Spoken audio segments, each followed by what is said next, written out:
ಎಲ್ರಿಗೂ ನಮಸ್ಕಾರ. ಕರ್ನಾಟಕದ ಕ್ಷೀರಭಾಗ್ಯ ಯೋಜನೆ ರಾಜ್ಯದ ಎಲ್ಲ ಸರ್ಕಾರಿ ಮತ್ತು ಅನುದಾನಿತ ಪ್ರಾಥಮಿಕ ಮತ್ತು ಪ್ರೌಢಶಾಲೆಯ 1ರಿಂದ 10ನೇ ತರಗತಿಯವರೆಗಿನ ಮಕ್ಕಳಿಗೆ ಪೌಷ್ಟಿಕಾಂಶವನ್ನು ಒದಗಿಸಿ ಅವರ ಆರೋಗ್ಯ ಮತ್ತು ಬೆಳವಣಿಗೆಗೆ ಸಹಾಯ ಮಾಡುವಂತಹ ಸರ್ಕಾರದ ಮಹತ್ವಾಕಾಂಕ್ಷಿ ಯೋಜನೆ ಕಾರವಾರ ತಾಲೂಕಿನ ಸದಾಶಿವಗಡ ವಲಯದ ಗಡಿ ಭಾಗದ ಶಿವಾಜಿ ವಿದ್ಯಾಮಂದಿರ ಅಸ್ನೋಟಿಯಲ್ಲಿ ಅನುಷ್ಠಾನಗೊಳಿಸ್ತಾ ಇರೋದನ್ನು ತಮ್ಮ ಮುಂದೆ ಪ್ರಸ್ತುತಪಡಿಸ್ತಾ ಇದ್ದೇನೆ. ಶಿವಾಜಿ ಶಿಕ್ಷಣ ಸಂಸ್ಥೆ ಅಸ್ನೋಟಿ ಇದರ ಆಡಳಿತದಲ್ಲಿ ಶಿವಾಜಿ ವಿದ್ಯಾಮಂದಿರ ಅಸ್ನೋಟಿ ಎಂಬ ಕನ್ನಡ ಮಾಧ್ಯಮದ ಪ್ರೌಢಶಾಲೆ 1960ರಿಂದ ನಡೀತಾ ಇದೆ.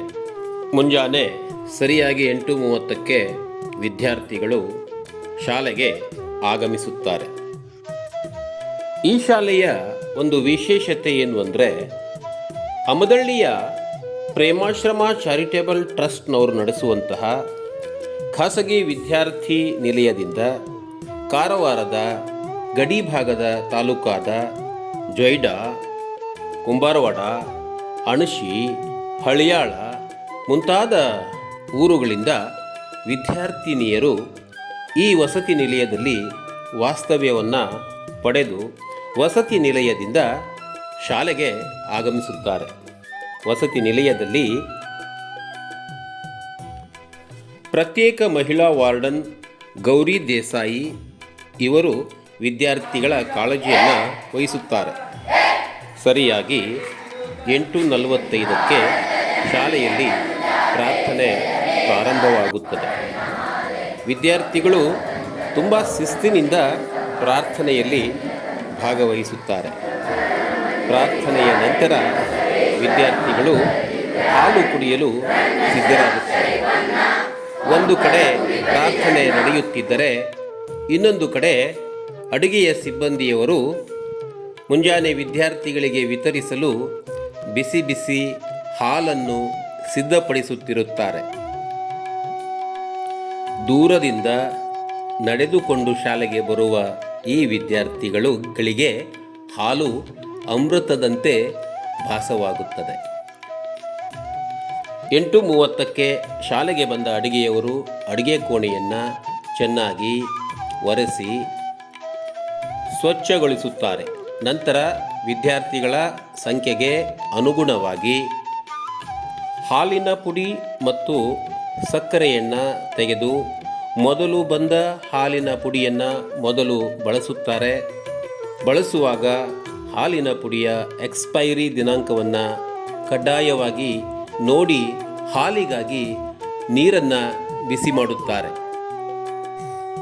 ವಿದ್ಯಾರ್ಥಿಗಳಿಗಾಗಿ ಹಾಲು ತಯಾರಿಸುವ ಈ ಕಾರ್ಯದಲ್ಲಿ ಎಲ್ಲ ಅಡುಗೆಯವರು ಕೂಡ ಭಾಗವಹಿಸುತ್ತಾರೆ. ಒಂದು ಕಡೆ ಪ್ರಾರ್ಥನೆ ನಡೆದರೆ ಇನ್ನೊಂದು ಕಡೆ ವಿದ್ಯಾರ್ಥಿಗಳಿಗಾಗಿ ಬಿಸಿ ಬಿಸಿ ಹಾಲು ತಯಾರಾಗುತ್ತಿರುತ್ತದೆ. ಹಾಲಿನ ಪುಡಿಯನ್ನು ಬಿಸಿನೀರಿನೊಂದಿಗೆ ಚೆನ್ನಾಗಿ ಮಿಶ್ರಣವನ್ನು ಮಾಡುತ್ತಾರೆ. ಚೆನ್ನಾಗಿ ಮಿಶ್ರಣ ಮಾಡಿದ ನಂತರ ಅದನ್ನು ನೀರಿಗೆ ಸುರುವಿ ನಂತರ ಹಾಲನ್ನು ಚೆನ್ನಾಗಿ ಕುದಿಸಲಾಗುತ್ತದೆ. ಈ ಸಂದರ್ಭದಲ್ಲಿ 3 ಜನ ಅಡುಗೆಯವರು ಸಹ ಸ್ವಚ್ಛತೆ ಮತ್ತು ಸುರಕ್ಷತೆಯ ಬಗ್ಗೆ ಹೆಚ್ಚು ಕಾಳಜಿಯನ್ನು ವಹಿಸುತ್ತಾರೆ. ವಿದ್ಯಾರ್ಥಿಗಳ ಅನುಪಾತಕ್ಕೆ ಸರಿಯಾಗಿ ಒಂದು ವಿದ್ಯಾರ್ಥಿಗೆ 10 ಗ್ರಾಂ ಸಕ್ಕರೆಯಂತೆ ಅಂದಿನ ವಿದ್ಯಾರ್ಥಿಗಳ ಸಂಖ್ಯೆಗೆ ಅನುಗುಣವಾಗಿ ಸಕ್ಕರೆಯನ್ನು ಹಾಲಿಗೆ ಮಿಶ್ರಣ ಮಾಡಲಾಗುತ್ತದೆ. ಈ ಸಂದರ್ಭದಲ್ಲಿ ಹಾಲು ಪಾತ್ರೆಗೆ ತಾಗದಂತೆ ಎಚ್ಚರಿಕೆಯನ್ನು ವಹಿಸಲಾಗುತ್ತದೆ. ವಿದ್ಯಾರ್ಥಿಗಳು ಸಾಲಿನಲ್ಲಿ ಬಂದು ತಮ್ಮ ಕೈಗಳನ್ನು ಹ್ಯಾಂಡ್ ವಾಶ್ ಬಳಸಿ ಸ್ವಚ್ಛಗೊಳಿಸಿ ಹಾಲು ಕುಡಿಯುವ ಲೋಟವನ್ನು ಚೆನ್ನಾಗಿ ತೊಳೆದು ಹಾಲು ಕುಡಿಯಲು ಸಾಲಿನಲ್ಲಿ ಸಿದ್ಧರಾಗುತ್ತಾರೆ. ವಿದ್ಯಾರ್ಥಿಗಳಿಗೆ ಕೈಯನ್ನು ಹೇಗೆ ಸ್ವಚ್ಛವಾಗಿ ತೊಳೆಯಬೇಕು ಎನ್ನುವುದನ್ನು ಆರೋಗ್ಯ ಕಾರ್ಯಕರ್ತೆಯರು ತಿಳಿಸಿಕೊಟ್ಟಿರುತ್ತಾರೆ. ಕ್ಷೀರಭಾಗ್ಯ ಯೋಜನೆ ವಿದ್ಯಾರ್ಥಿಗಳಲ್ಲಿ ಪೌಷ್ಟಿಕಾಂಶ ಮತ್ತು ಆರೋಗ್ಯ ಸುಧಾರಣೆಗೆ ಹೆಚ್ಚು ಒತ್ತನ್ನು ನೀಡುತ್ತದೆ. ಮಕ್ಕಳ ಸಮಗ್ರ ಅಭಿವೃದ್ಧಿ, ಆರೋಗ್ಯಕರ ಬೆಳವಣಿಗೆಗೆ ಅಕ್ಷರ ದಾಸೋಹದ ಜೊತೆಗೆ ಪೋಷಕಾಂಶವನ್ನು ಒದಗಿಸುವ ಒಂದು ಮಹತ್ತರವಾದಂತಹ ಯೋಜನೆಯಾಗಿದೆ. ವಿದ್ಯಾರ್ಥಿಗಳೆಲ್ಲರೂ ಹಾಲನ್ನು ಕುಡಿಯಲು ಸಾಲಿನಲ್ಲಿ ಕುಳಿತಿರುವುದನ್ನು ತಾವು ಗಮನಿಸಬಹುದು. ಹಾಲು ಸಿದ್ಧವಾದ ಬಳಿಕ ಮೊದಲು ಅಡಿಗೆಯವರು ಹಾಲು ಸರಿಯಾದ ಪ್ರೀತಿಯಲ್ಲಿ ಸಿದ್ಧವಾಗಿದೆಯೋ ಇಲ್ಲವೋ ಎನ್ನುವುದನ್ನು ಮೊದಲು ರುಚಿ ನೋಡಿ ನಂತರ ಈ ಹಾಲನ್ನು ವಿದ್ಯಾರ್ಥಿಗಳಿಗೆ ವಿತರಿಸಬೇಕೋ ಬೇಡವೋ ಎನ್ನುವುದನ್ನು ನಿರ್ಧರಿಸುತ್ತಾರೆ. ಇಂದು ಸಿದ್ಧಗೊಂಡ ಹಾಲು ಉತ್ತಮ ರೀತಿಯಲ್ಲಿ ಸಿದ್ಧವಾಗಿದ್ದು ವಿದ್ಯಾರ್ಥಿಗಳಿಗೆ ವಿತರಿಸಲಾಗುತ್ತಿದೆ. ಕ್ಷೀರಭಾಗ್ಯ ಯೋಜನೆ ಮಕ್ಕಳ ಆರೋಗ್ಯ ಮತ್ತು ಶಿಕ್ಷಣದ ಗುಣಮಟ್ಟವನ್ನು ಹೆಚ್ಚಿಸಲು ಕರ್ನಾಟಕ ಸರ್ಕಾರ ಕೈಗೊಂಡಂತಹ ಒಂದು ಮಹತ್ವದ ಹೆಜ್ಜೆಯಾಗಿದೆ. ಈ ಕ್ಷೀರಭಾಗ್ಯ ಯೋಜನೆ ಸದಾಶಿವಗಡ ವಲಯದ ಕರ್ನಾಟಕದ ಗಡಿ ಪ್ರದೇಶದಲ್ಲಿರುವ ಕನ್ನಡ ಮಾಧ್ಯಮ ಶಾಲೆ ಶಿವಾಜಿ ವಿದ್ಯಾಮಂದಿರ ಅಸ್ನೋಟಿಯಲ್ಲಿ ಅತ್ಯಂತ ವ್ಯವಸ್ಥಿತವಾಗಿ ಜಾರಿಯಾಗ್ತಾ ಇರೋದು ತುಂಬ ಸಂತೋಷದ ವಿಷಯ. ವಿದ್ಯಾರ್ಥಿಗಳೆಲ್ಲರೂ ಕೂಡ ಹಾಲನ್ನು ಕುಡಿಯಲು ಅತ್ಯಂತ ಉತ್ಸಾಹದಿಂದ ಕಾಯುತ್ತಿದ್ದು ಎಲ್ಲ ವಿದ್ಯಾರ್ಥಿಗಳು ಕೂಡ ಶಾಲೆಯಲ್ಲಿ ಶಿಸ್ತಿನಿಂದ ಹಾಲನ್ನು ಕುಡಿಯೋದನ್ನು ತಾವು ಗಮನಿಸಬಹುದು. ಕ್ಷೀರಭಾಗ್ಯ ಯೋಜನೆಯಿಂದಾಗಿ ಶಾಲೆಯಲ್ಲಿ ದಾಖಲಾತಿ ಮತ್ತು ಹಾಜರಾತಿ ಹೆಚ್ಚಿದ್ದು ವಿದ್ಯಾರ್ಥಿಗಳ ಕಲಿಕಾ ಸಾಮರ್ಥ್ಯವೂ ಕೂಡ ಹೆಚ್ಚಿರುವುದನ್ನು ಗಮನಿಸಬಹುದು. ಇದರಿಂದಾಗಿ ಮುಖ್ಯವಾಗಿ ಸಾಮಾಜಿಕ ಸಮಾನತೆ ಉಂಟಾಗುತ್ತದೆ. ಬರಪೀಡಿತ ಪ್ರದೇಶಗಳಿಗೆ ನೆರವು ಸಿಗುತ್ತದೆ. ನಮಸ್ಕಾರಗಳು. ನನ್ನ ಹೆಸರು ನಾಗಮಣಿ ತಳಿಕರ್. ನಾನು ಶಿವಾಜಿ ವಿದ್ಯಾಮಂದಿರ ಅಸ್ನೋಟಿ 10ನೇ ತರಗತಿಯಲ್ಲಿ ಓದುತ್ತಿದ್ದೇನೆ. ನನಗೆ ದಿನಾಲು ರುಚಿಕರವಾದ ಹಾಲನ್ನು ನೀಡುತ್ತಾರೆ. ಇದರಿಂದ ನನಗೆ ಮಾನಸಿಕವಾಗಿ ಮತ್ತು ದೈಹಿಕವಾಗಿ ಪೋಷಕಾಂಶಗಳು ಸಿಗುತ್ತವೆ. ಇದರಿಂದ ಕಲಿಕೆಯಲ್ಲಿ ನನಗೆ ತುಂಬ ಸಹಾಯಕವಾಗಿದೆ. ಮತ್ತು ಈ ಯೋಜನೆಯಿಂದ ನನಗೆ ತುಂಬ ಅನುಕೂಲವಾಗಿದೆ. ಆ ಕಾರಣದಿಂದ ಕರ್ನಾಟಕ ಸರ್ಕಾರಕ್ಕೆ ನಾನು ಧನ್ಯವಾದಗಳನ್ನು ಹೇಳುತ್ತೇನೆ. ಎಲ್ಲರಿಗೂ ನಮಸ್ಕಾರ. ನನ್ನ ಹೆಸರು ತನುಷ್ ಪೂಜಾರ್. ನಾನು ಶಿವಾಜಿ ವಿದ್ಯಾಮಂದಿರ ಅಸ್ನೋಟಿಯಲ್ಲಿ 10ನೇ ತರಗತಿಯಲ್ಲಿ ಓದುತ್ತಿದ್ದೇನೆ. ನಾನು ದಿನಾಲು ಹಾಲನ್ನು ಸೇವಿಸುತ್ತೇನೆ. ನಮ್ಮ ಅಡಿಗೆಯವರು ದಿನಾಲು ತುಂಬ ಅಚ್ಚುಕಟ್ಟಾಗಿ ಹಾಗೂ ರುಚಿಕರವಾಗಿ ಹಾಲನ್ನು ತಯಾರಿಸುತ್ತಾರೆ. ಆದ್ದರಿಂದ ನನಗೆ ದೈಹಿಕ ಹಾಗೂ ಮಾನಸಿಕ ಶಕ್ತಿಯನ್ನು ಸಿಕ್ಕಿದೆ. ಅದರಿಂದ ಇಲಾಖೆಗೆ ನಾನು ಧನ್ಯವಾದಗಳನ್ನು. ಆತ್ಮೀಯರೇ, ಇವತ್ತು ಅಸ್ನೋಟಿ ಶಿಕ್ಷಣ ಸಂಸ್ಥೆಯ ಶಿವಾಜಿ ವಿದ್ಯಾಮಂದಿರ ಅಸ್ನೋಟಿ ಪ್ರೌಢಶಾಲೆಯಲ್ಲಿ ನಾವಿದ್ದೇವೆ. ಕರ್ನಾಟಕ ಸರ್ಕಾರದ ಮಹತ್ವಾಕಾಂಕ್ಷೆಯ ಯೋಜನೆಯಲ್ಲಿ ಒಂದಾದಂತಹ ಕ್ಷೀರಭಾಗ್ಯ ಯೋಜನೆಯನ್ನು ಈ ಶಾಲೆಯಲ್ಲಿ ಅತ್ಯಂತ ಅಚ್ಚುಕಟ್ಟಾಗಿ ವ್ಯವಸ್ಥಿತವಾಗಿ ಜಾರಿಗೊಳಿಸ್ತಾ ಇದ್ದಾರೆ.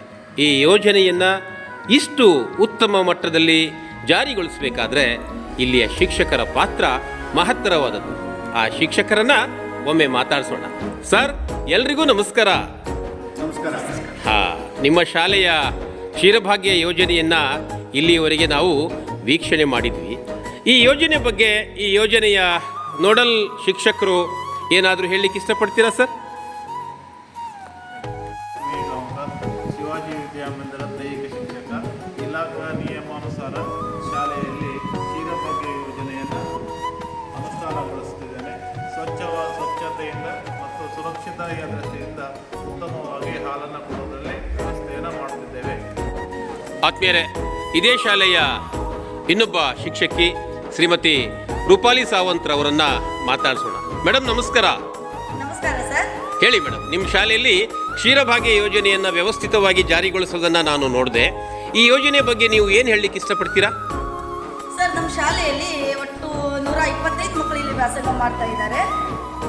ಮಕ್ಕಳಲ್ಲಿ ಕರ್ನಾಟಕ ಸರ್ಕಾರ ನೀಡುವಂತಹ ಒಂದು ಕ್ಷೀರಭಾಗ್ಯ ಯೋಜನೆ ಇದೆ. ಆ ಕ್ಷೀರಭಾಗ್ಯ ಯೋಜನೆಯಲ್ಲಿ ಅಡಿಯಲ್ಲಿ ಮಕ್ಕಳು ಬೆಳಿಗ್ಗೆ ಹಾಲು ಕುಡಿಯೋದ್ರಿಂದ ಮಕ್ಕಳಲ್ಲಿ ಒಂದು ಅಪೌಷ್ಟಿಕಾಂಶತೆ ಏನಿದೆ ಅದನ್ನು ಹೋಗಲಾಡಿಸಲು ಈ ಮಹತ್ತರ ಕಾರ್ಯವನ್ನು ವಹಿಸ್ತಾ ಇದೆ ಇದು. ಮತ್ತು ಈ ಹಾಲನ್ನು ಕುಡಿಯೋದ್ರಿಂದ ಮಕ್ಕಳಲ್ಲಿ ಅಂದರೆ ಮಕ್ಕಳು ಬೆಳಿಗ್ಗೆ ಬಹಳ ದೂರದಿಂದ ಇಲ್ಲಿ ಬರ್ತಾ ಇರೋದ್ರಿಂದ ಇಲ್ಲಿ ನೀಡುವಂತಹ ಹಾಲು ಅಂದರೆ ಈ ಹಾಲು ಕುಡಿಯೋದ್ರಿಂದ ಮಕ್ಕಳಿಗೆ ಅಭ್ಯಾಸದಲ್ಲಿ ಒಂದು ಆಸಕ್ತಿ ವಹಿಸಲು ಸಹಕಾರಿಯಾಗಿದೆ.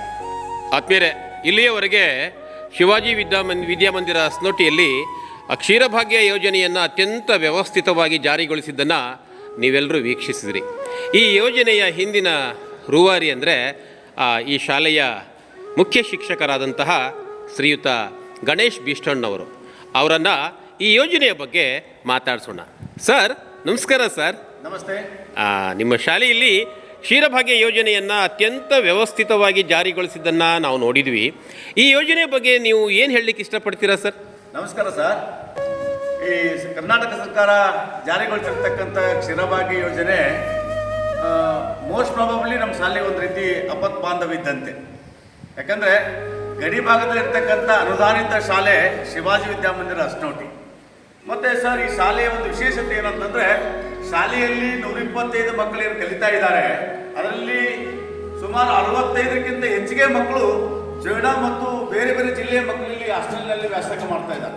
ಬಹುಶಃ ಈ ಭಾಗದಲ್ಲಿ ಬಹಳಷ್ಟು ಆರ್ಥಿಕವಾಗಿ ಹಿಂದುಳಿದ ಕುಟುಂಬದ ಮಕ್ಕಳೇ ನಮ್ಮ ಶಾಲೆಯಲ್ಲಿ ಅಭ್ಯಾಸ ಮಾಡ್ತಾ ಇರೋದ್ರಿಂದ ಈ ಕ್ಷೀರಭಾಗ್ಯ ಯೋಜನೆ ಬಹಳ ಉಪಯುಕ್ತವಾಗಿರ್ತಕ್ಕಂಥ ಯೋಜನೆ ಅನ್ನೋದು ನನ್ನ ಅಭಿಪ್ರಾಯ. ಒಟ್ಟಾರೆಯಾಗಿರ್ತಕ್ಕಂಥ ಈ ಯೋಜನೆ ಮಕ್ಕಳಲ್ಲಿ ಪೋಷಕಾಂಶವನ್ನು ನೀಡುವ ಜೊತೆಗೆ ಕಲಿಕೆಯಲ್ಲಿ ಒಂದು ಆಸಕ್ತಿಯನ್ನು ನೀಡ್ತಾ ಇದೆ. ಬಹುಶಃ ಎಲ್ಲ ಮಕ್ಕಳನ್ನು ಕೇಳುವಾಗ ನಾನೆಲ್ಲ ಶಿಕ್ಷಕರು ತಾವು ಮಾತಾಡಿದ್ದನ್ನು ವೀಕ್ಷಣೆ ಮಾಡಿದ್ರಿ. ನನ್ನ ಮಕ್ಕಳು ಬಹಳ ಖುಷಿಯಿಂದ ಈ ಒಂದು ಯೋಜನೆಯನ್ನು ಸದುಪಯೋಗ ಪಡ್ಕೊಳ್ತಾ ಇದ್ದಾರೆ. ಜೊತೆಗೆ ಅಡುಗೆ ಮಾಡುವವರು ಕೂಡ ಅಷ್ಟೇ ಅಚ್ಚುಕಟ್ಟಾಗಿ ಇಲಾಖೆಯ ನಿಯಮಾವಳಿಗಳಂತೆ ಇದನ್ನು ಏನು ಮಾಡ್ತಾ ಇದ್ದಾರೆ, ಅನುಷ್ಠಾನ ಮಾಡ್ತಾ ಇದ್ದಾರೆ. ಪ್ರಾರ್ಥನಾವಧಿ ಮುಗಿದ ತಕ್ಷಣವೇ ನಾವು ಹಾಲನ್ನು ಕೊಡ್ತೇವೆ. ಎಲ್ಲ ಶಿಕ್ಷಕರು ಇದರಲ್ಲಿ ಭಾಗವಹಿಸಿಕೊಂಡು ಈ ಒಂದು ಯೋಜನೆ ಮಾಡಿದ್ದಾರೆ. ಇದಕ್ಕಾಗಿ ನಾನು ಸರ್ಕಾರಕ್ಕೆ ಮೊಟ್ಟ ಮೊದಲಾಗಿ ಅನಂತ ಧನ್ಯವಾದಗಳು ಅರ್ಪಿಸ್ತೇನೆ. ನಮಸ್ಕಾರ. ಶಿವಾಜಿ ವಿದ್ಯಾಮಂದಿರ ಪ್ರೌಢಶಾಲೆಯ ಅಕ್ಷರದಾಸೋಹ ಅಡುಗೆ ಸಿಬ್ಬಂದಿಯವರಿಗೆ ನಮಸ್ಕಾರ. ಮೇಡಮ್, ನಿಮ್ಮ ಶಾಲೆಯಲ್ಲಿ ಅಕ್ಷರದಾಸೋಹ, ಬಿಸಿ ಊಟ ಹಾಗೂ ಕ್ಷೀರಭಾಗ್ಯ ಯೋಜನೆಯ ಹಾಲನ್ನು ಮಕ್ಕಳಿಗೆ ಹೇಗೆ ವಿತರಣೆ ಮಾಡ್ತಾ ಇದ್ದೀರಾ? ನಮಸ್ಕಾರ ಸರ್, ನನ್ನ ಹೆಸರು ರೋಹಿಣಿ ಗುರ್ಗಿ. ನಾನು ಶಿವಾಜಿ ವಿದ್ಯಾಮಂದಿರ ಹಸ್ನೋಟಿಯಲ್ಲಿ ಬಿಸಿ ಊಟದ ಸಹಾಯಕಿಯಾಗಿ ಕಾರ್ಯವನ್ನು ನಿರ್ವಹಿಸ್ತಾ ಇದ್ದೇನೆ. ಇಲ್ಲಿ ನಾನು ಬೆಳಗ್ಗೆ ಬಿಸಿ ಊಟ, ಕ್ಷೀರಭಾಗ್ಯ ಯೋಜನೆ, ಅಕ್ಷರದಾಸ ಇವೆಲ್ಲವನ್ನು ನಾನು ಅಚ್ಚುಕಟ್ಟಾಗಿ ಕಾರ್ಯವನ್ನು ನಿರ್ವಹಿಸ್ತಾ ಇದ್ದೇನೆ. ವಾರದಲ್ಲಿ 5 ದಿನ ಹಾಲು ನೀಡುವುದರಿಂದ ಮಕ್ಕಳಲ್ಲಿ ಪೌಷ್ಟಿಕಾಂಶದ ಕೊರತೆಯನ್ನು ನೀಗಿಸಿ ಆರೋಗ್ಯವನ್ನು ಸುಧಾರಿಸಲು ತುಂಬ ಅನುಕೂಲವಾಗುತ್ತದೆ. ವಿದ್ಯಾರ್ಥಿಗಳು ಹಾಲು ಕುಡಿದು ಲೋಟವನ್ನು ಒಂದು ಸ್ಥಳದಲ್ಲಿ ಇರಿಸಿ ತಮ್ಮ ತರಗತಿಗೆ ತೆರಳುತ್ತಾರೆ. ಅಡಿಗೆಯವರು ಲೋಟವನ್ನು ಚೆನ್ನಾಗಿ ತೊಳೆದು ಮಾರನೇ ದಿನ ಉಪಯೋಗಕ್ಕೆ ಬರುವ ಹಾಗೆ ಅದನ್ನು ಒಣಗಿಸುತ್ತಾರೆ. ಎಲ್ರಿಗೂ ಧನ್ಯವಾದಗಳು.